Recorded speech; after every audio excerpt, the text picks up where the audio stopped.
আসসালামু আলাইকুম প্রিয় দর্শকবৃন্দু, আপনারা দেখছেন আকাশ বার্তা। আজকের এই পর্বে থাকছে দেশের সর্বশেষ আবহাওয়ার গুরুত্বপূর্ণ আপডেট। আগামী ২৪ ঘন্টায় কোথায় হতে পারে ভারী বৃষ্টি, কোথায় বাড়তে পারে ঝড়ের আশঙ্কা, কোন কোন অঞ্চলে তাপমাত্রার বড় পরিবর্তন আসছে, সবকিছু জানিয়ে দেব বিস্তারিতভাবে। এছাড়াও থাকছে নিম্নচাপ, বজ্রবৃষ্টি, ঘূর্ণিঝড়ের সম্ভাবনা এবং নদীবন্দর ও সমুদ্র বন্দরের সতর্ক সংকেত সম্পর্কিত সর্বশেষ তথ্য। তাই ভিডিওটি শেষ পর্যন্ত দেখুন এবং ভিডিওতে একটা লাইক দিয়ে চ্যানেলটি সাবস্ক্রাইব করে জানতে থাকুন দেশের সর্বশেষ আবহাওয়ার পরিস্থিতি। প্রিয় দর্শক, আজ ২৬ মে ২০২৬ মঙ্গলবার। জানিয়ে দিব এখন থেকে পরবর্তী ২৪ ঘন্টার বিস্তারিত আবহাওয়া আপডেট। দেশের বিভিন্ন অঞ্চলে সম্ভাব্য বৃষ্টি, বজ্রপাত, তাপমাত্রার ওঠানামা, কালবৈশাখীর আশঙ্কা এবং সাগরের পরিস্থিতি নিয়ে জানিয়ে দিচ্ছি সর্বশেষ তথ্য। বাংলাদেশের সামগ্রিক আবহাওয়া পরিস্থিতির দিকে লক্ষ্য করলে দেখা যাচ্ছে যে বর্তমানে আকাশ জুড়ে আংশিক মেঘলাভাব বিরাজ করছে। বাতাসে জলীয় বাষ্পের আধিক্য থাকায় ভ্যাপসা গরম কিছুটা অনুভূত হচ্ছে ঠিকই, তবে দিনের মাঝামাঝি সময়ে সূর্যের প্রখরতা উত্তাপ বাড়াচ্ছে। আবহাওয়া অধিদপ্তরের সর্বশেষ তথ্য মতে দেশের ওপর দিয়ে মৌসুমি বায়ু পার প্রভাব বিস্তার শুরু করেছে, যার ফলে বিভিন্ন স্থানে বিক্ষিপ্তভাবে বৃষ্টির সম্ভাবনা তৈরি হয়েছে। আকাশবার্তা টিমের বিশ্লেষণ অনুযায়ী আজকের দিনটি দেশের উত্তর ও উত্তর পূর্বাঞ্চলের জন্য কিছুটা অস্থির থাকতে পারে। বঙ্গোপসাগরের বর্তমান পরিস্থিতি পর্যবেক্ষণ করলে দেখা যায় দক্ষিণ পূর্ব বঙ্গোপসাগর ও তৎসংলগ্ন এলাকায় লঘুচাপের একটি বলয় তৈরি হওয়ার প্রাথমিক লক্ষণ দেখা যাচ্ছে, তবে এটি এখনও কোনো গভীর নিম্নচাপে রূপ নেয়নি। মৌসুমি বায়ুর প্রভাবে সমুদ্র এলাকায় বাতাসের গতিবেগ ঘণ্টায় গড়ে ৩০ থেকে ৪০ কিলোমিটার পর্যন্ত বৃদ্ধি পেতে পারে। উত্তর বঙ্গোপসাগরে মাছ ধরতে যাওয়া ট্রলারগুলোকে গভীর সমুদ্রে বিচরণ করার সময় সতর্কাবস্থায় থাকতে বলা হয়েছে। উপকূলীয় এলাকায় বাতাসের চাপের তারতম্য লক্ষ্য করা যাচ্ছে, যা আগামী ৪৮ ঘণ্টায় সমুদ্রের উত্তাল অবস্থার কারণ হতে পারে। অঞ্চলভিত্তিক আবহাওয়ার বিশ্লেষণে ঢাকা বিভাগের আকাশ দিনের শুরুতে পরিষ্কার থাকলেও দুপুরের পর থেকে মেঘের আনাগোনা বাড়বে। ঢাকা ও আশপাশের জেলায় হালকা থেকে মাঝারি ধরনের বজ্রসহ বৃষ্টির পূর্বাভাস রয়েছে। চট্টগ্রাম বিভাগের পাহাড়ি এলাকাগুলোতে ভূমিধসের ঝুঁকি নেই বললেই চলে, তবে ভারী বৃষ্টিপাতের সম্ভাবনা থাকায় নৌযান চলাচলে বাড়তি সতর্কতা অবলম্বন করতে হবে। খুলনা ও বরিশাল বিভাগের আকাশ মেঘলা থাকবে। উপকূলীয় জেলাগুলোতে মাঝারি থেকে ভারী বৃষ্টিপাতের সম্ভাবনা প্রবল।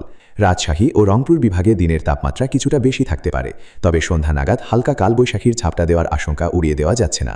সিলেট ও ময়মনসিংহ বিভাগে প্রচুর মেঘমালার আনাগোনা থাকায় সারাদিনই থেমে থেমে গুড়ি গুড়ি বৃষ্টি হওয়ার সম্ভাবনা রয়েছে। কালবৈশাখীর ঝুঁকির কথা বলতে গেলে দেশের উত্তরাঞ্চলের জেলাগুলোতে বিশেষ করে ঠাকুরগাঁও, পঞ্চগড় ও লালমনিরহাট এলাকায় সন্ধ্যার দিকে দমকা হাওয়াসহ বৃষ্টির সম্ভাবনা দেখা যাচ্ছে।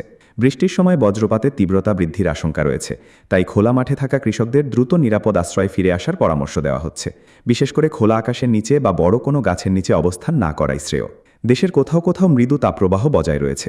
বিশেষ করে রাজশাহী ও পাবনা অঞ্চলে তাপমাত্রা ৩৫ থেকে ২৬-এর মধ্যে ওঠানামা করছে। আর্দ্রতার পরিমাণ বেশি থাকায় স্বাভাবিক তাপমাত্রার চেয়ে শরীর বেশি উত্তপ্ত মনে হতে পারে। বেলা ১১টা থেকে বিকেল ৪টা পর্যন্ত সরাসরি সূর্যের আলো এড়িয়ে চলাই হবে বুদ্ধিমানের কাজ। কৃষকদের জন্য বিশেষ পরামর্শ হল, বর্তমানে যেহেতু বোরো ধান কাটার মৌসুম শেষ পর্যায়ে, তাই যাদের খামারে এখনও ফসল অবশিষ্ট আছে তারা দ্রুত তা গুদামজাত করার উদ্যোগ নিন।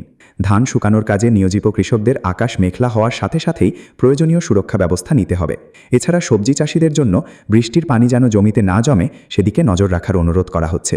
নদী বন্দরগুলোর জন্য আজকের পূর্বাভাস অনুযায়ী অভ্যন্তরীণ নৌপথগুলোতে বিশেষ কোনো সতর্ক সংকেত নেই, তবে নদী বন্দরে ২ নম্বর স্থানীয় সতর্ক সংকেত বজায় রাখার প্রয়োজন হতে পারে যদি বাতাসের গতিবেগ আকস্মিক বৃদ্ধি পায়। সমুদ্র বন্দরগুলোর জন্য আপাতত কোনো দূরবর্তী সতর্ক সংকেত নেই, তবে আবহাওয়া অফিসের পরবর্তী বুলেটিন নিয়মিত অনুসরণ করতে হবে। আজ ২৬ মে ঢাকা বিভাগে সূর্যোদয় হয়েছে ভোর ৫টা ১১ মিনিটে এবং সূর্যাস্ত হবে সন্ধ্যা ৬টা ৩৮ মিনিটে।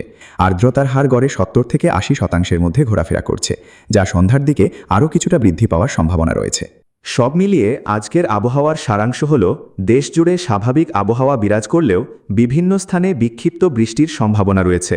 আকাশবার্তা টিম সবসময় চেষ্টা করে আপনাদের সঠিক এবং সময়োপযোগী আবহাওয়া সংক্রান্ত তথ্য পৌঁছে দিতে। আবহাওয়া পরিবর্তনের এই খেলায় সচেতনতা এবং সঠিক প্রস্তুতি আমাদের জানমালের ক্ষতি কমাতে সাহায্য করবে। দিনের যে সময়েই বৃষ্টি হোক বা গরম বাড়ুক, নিজের শরীরের দিকে খেয়াল রাখুন এবং পর্যাপ্ত বিশুদ্ধ পানি পান করুন। আমাদের দেওয়া তথ্যগুলো স্থানীয় প্রশাসনের সতর্কবার্তার সাথে মিলিয়ে চলার অনুরোধ রইল। আপনাদের প্রতিটি দিন যেন সুন্দর এবং নিরাপদ হয় সেই প্রত্যাশা করছি। আমাদের এই নিয়মিত আয়োজনে অংশগ্রহণ করার জন্য আপনাদের সবাইকে আন্তরিক ধন্যবাদ। আপনারা আমাদের দেওয়া তথ্যের ওপর ভিত্তি করে আজকের দিনটির পরিকল্পনা সাজাতে পারেন। আমাদের পরবর্তী আপডেটগুলোতে আমরা আরও বিস্তারিত তথ্য এবং স্যাটেলাইট চিত্র বিশ্লেষণের মাধ্যমে আপনাদের আবহাওয়ার নিখুঁত চিত্র তুলে ধরার চেষ্টা করব। আপনি কোন জেলা থেকে এই খবরটি দেখছেন নিচে কমেন্টে লিখে জানান। আর প্রতিদিনের নির্ভরযোগ্য ও বিশ্লেষণ ভিত্তিক আবহাওয়ার আপডেট পেতে চ্যানেল আকাশ বার্তা সাবস্ক্রাইব করে রাখুন। সবাই ভালো থাকুন, সচেতন থাকুন। আল্লাহ হাফেজ।